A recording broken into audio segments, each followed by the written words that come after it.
ingetinda agatha kamwe. Vitisho imekuwa mingi Kenya hii. Wewe ukionekana namna hii utapelekwa kwa DCI.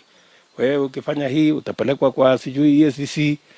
Ukiwa salamia fulani unawekewa kesi.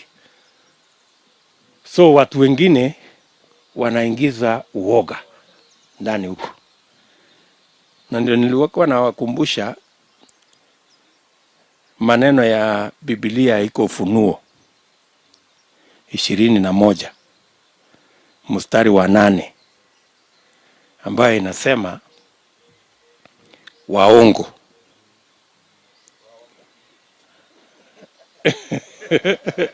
waongo kwanza, wazinzi, wanaoabudu sanamu, alafu na waoga hawaendi mbinguni.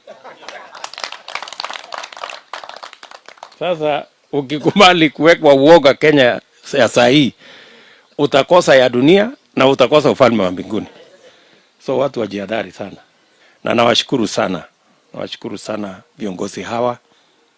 Najua wameambiwa mambo mingi, lakini wamesimama na ukweli na wamesimama na imani kwamba tunamwabudu Mungu aliye hai. Pamoja na wewe, pamoja na wewe, mlango ni mwa mbinguni, niingie na wewe.